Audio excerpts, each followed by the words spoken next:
చిన్నప్పుడు చేపట్టుకుని నేను ఉన్నానని ధైర్యం ఇచ్చారు. ఇప్పుడు అదే కూతురు కష్టమని వస్తే అవమానంగా చూస్తున్నారు.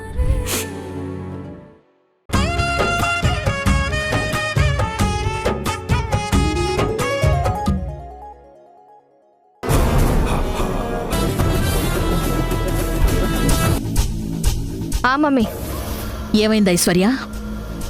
ఇప్పుడే గుళ్ళోకి ఎంటర్ అవుతున్నాం మమ్మీ. భూమి బద్దలైనా సరే ఈరోజు మాత్రం ఆ భవానీ ప్రాణాలతో ఉండకూడదు. ఆల్రెడీ పాలల్లో నువ్విచ్చిన పాయిజన్ కలిపేశాను. ఇంకా సేపట్లో అది చచ్చిందనే గుడ్ న్యూస్తో నేను నీకు ఫోన్ చేస్తాను. Bye mummy. అమ్మా ఐశ్వర్య, వస్తున్నాను అత్తయ్య.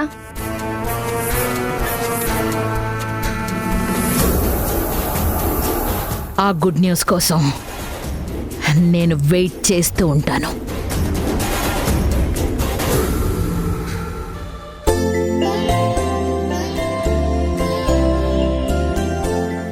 భవానీ, భవానీ ఎలా ఉందమ్మా? రాత్రి నీకేం ఇబ్బంది కాలేదుగా? ఇబ్బందా? మా అమ్మ నాతో ఉండుంటే ఎలా చూసుకునేదో అంతకన్నా ఎక్కువగానే ఈ అమ్మ చూసుకుందమ్మా. మీరు ఎవరో కాని సమయానికి దేవతలా వచ్చి భవానీని సొంత బిడ్డలా చూసుకున్నారమ్మా. అమ్మ స్థానంలో ఉండి ఆ మాత్రం చూసుకోకపోతే ఎలా అమ్మా? మీరు చూస్తూ ఉండండి, సాయంత్రానికల్లా భవానీకి తగ్గుముఖం పడుతుంది. ఇంకో 2 రోజుల్లో పూర్తిగా నయమైపోతుంది.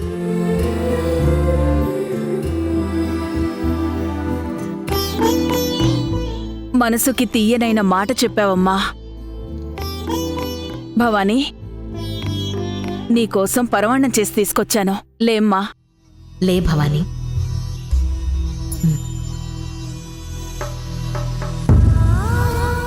ఇటివ్వమ్మా, భవానీకి నేను తినిపిస్తాను.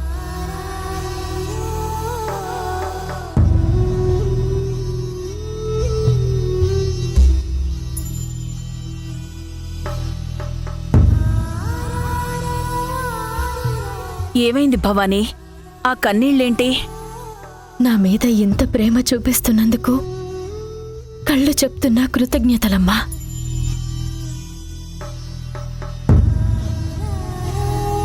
నేనెవరో తెలియకపోయినా సొంత కూతురులా చూసుకుంటున్న ఈ అమ్మ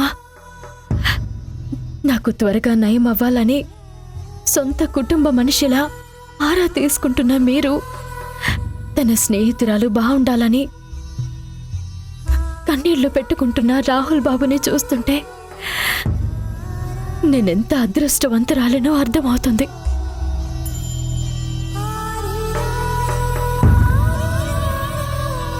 మాదే ఉంది భవానీ. నీ మీద ప్రేమున్నా పరిస్థితులకి లొంగి వెళ్ళిపోయాం. కానీ నిన్నట్నుంచి నిన్ను కంటికి రెప్పలా చూసుకుంది ఈవిడ కదా. ఈ రోజుల్లో కూడా ఇంత మంచి మనసున్న వ్యక్తి పరిచయం అవ్వటం మనందరి అదృష్టం. ఇంకా చాలమ్మా. ఇప్పటికే రాత్రి నుంచి భవానీ నన్ను పొగడ్తలతో ఆకాశానికి ఎత్తేస్తోంది. అబ్బా, వీళ్ళ స్తుతి తట్టుకోలేకపోతున్నాను. త్వరగా భవానీతో ఆ పాలు తాగించండి.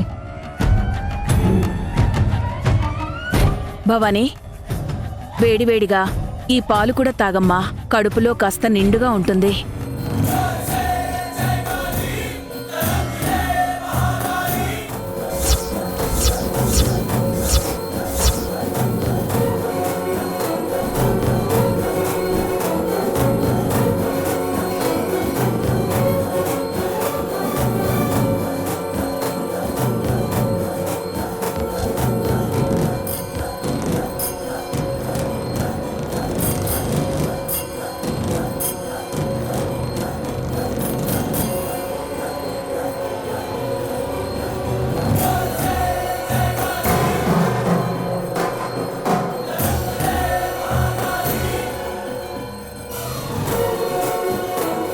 చాలమ్మగారు, ఇప్పటికే చాలా తిన్నాను.